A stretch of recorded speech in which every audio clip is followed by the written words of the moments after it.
on the gallery walls. Well, just about 35 miles southwest of Cleveland sits the town of Oberlin, which was built around the liberal arts college of the same name. The town also contains the Oberlin Conservatory of Music, which has for over 120 years produced well-trained and finely skilled musicians. For most of those 120 years, a respected and important part of their musical heritage has come from the sights and sounds of the organs of Oberlin. Tonight we take you on a tour of these magnificent instruments in stereo. It has a classic collegiate atmosphere. The town is small and quiet. The students are serious and applied. Of the 500 or so conservatory students, only a handful, 17 this year, are organ majors. However, when one plays the organ, numbers are meaningless. Junior organ student Fred Lawson. Playing an organ is a little bit like being a conductor of an orchestra. You get to choose what sounds you want, where they come in. It's the closest thing to being a one-man band is playing the organ.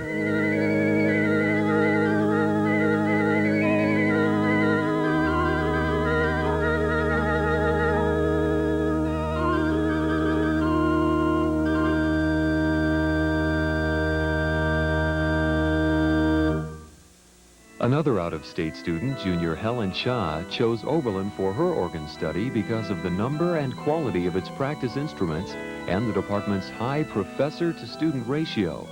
She also values the opportunity of acquiring a broader education through Oberlin's 4-year College of Liberal Arts degree. Helen hopes to educate others about her instrument. I would like to go on and teach in collegiate level, and that's one of my hopes, to get young people to kind of realize that this kind of instrument exists, and there's a lot of things that we could do with it.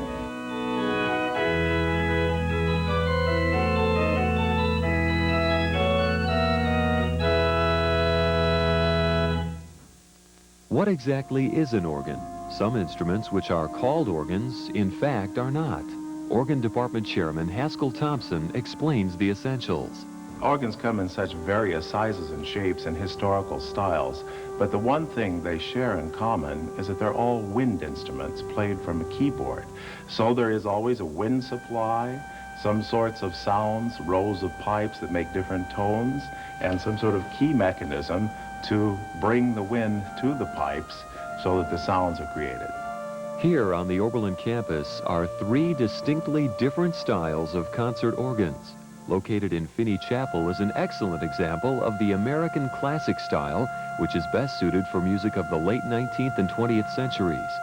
One of Oberlin's 3 organ professors, Garth Peacock, recounts one historical footnote about an instrument which has origins predating the birth of Christ. We usually associate organ with church for good reason, but it's only relatively recent in the history of the instrument that it was accepted by the church. It was considered a secular instrument.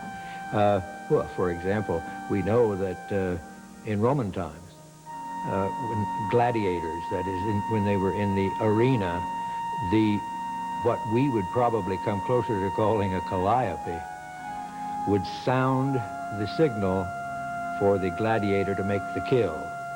Over the centuries, a great volume of literature has been written for the organ. Few musical experiences are as thrilling for the listener as hearing an accomplished musician play a brilliantly composed piece of music on a classically crafted organ. So too is the thrill felt by the organist. Again, Garth Peacock. First of all, just the sound. But second of all, the volume.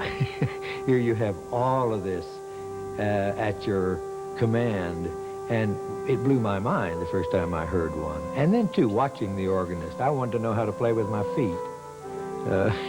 The whole thing is fascinating. Organists are a rare breed, and I use that in a positive manner, but we are very rare.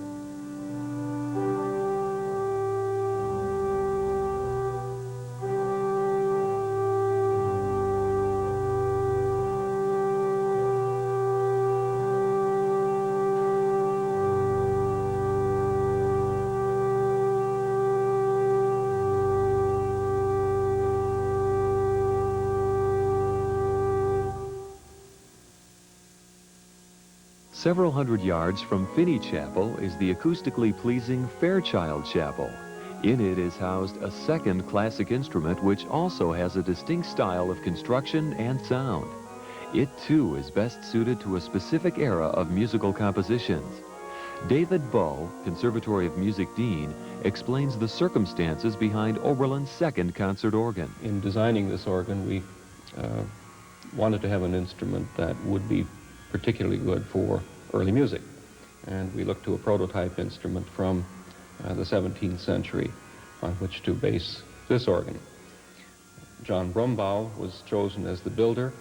He's an American builder who has had much success building instruments in the North European style.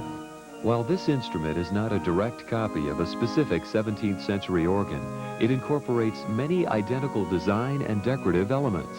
Not only is it beautifully handcrafted and painted, including delicate gold leaf inlays, it is capable of being powered or winded by the original foot pedal method, if the organist decides not to use the instrument's electrically powered blower.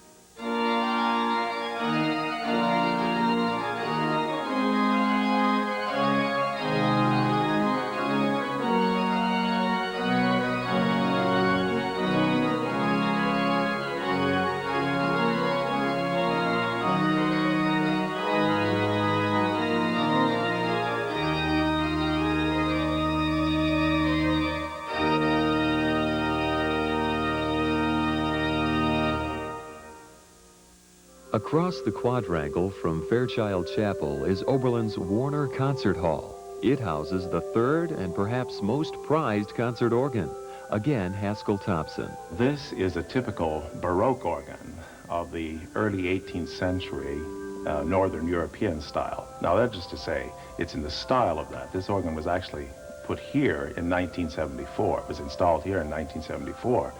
But it's built in the style of the 18th century Northern European organs. Throughout the first half of the 1700s, the organ reached its zenith in popularity, quality of design, and composition. With the death of organist and composer Johann Sebastian Bach in 1750 and the emergence of the modern symphony orchestra, the instrument lost some of its appeal. However, interest in the classic construction techniques was revived in the early 20th century, and the results are instruments of art. I think too often people think of it as a machine with some sort of a monkey grinding it out, and actually it is an instrument through which great music can be expressed. Before these inspiring instruments can express that great music, the music must first be composed and then expertly performed, both challenging tasks for such a demanding instrument as the organ. Unless, of course, you simply follow the advice of the legendary J.S. Bach. He was a formidable player, along with being composer, and people would watch him, listen to him play, and be awestruck. And the story goes that someone asked him one time, "How do you play so well, so fast?" And he said, "It's really quite simple. If you play the right note at the right time, the instrument plays itself." Here again is Haskell Thompson playing the right notes at the right time on the instrument Mozart referred to as the king of instruments. Haskell will perform a portion of one of Bach's most popular and well-known organ works, the Toccata and Fugue in D minor.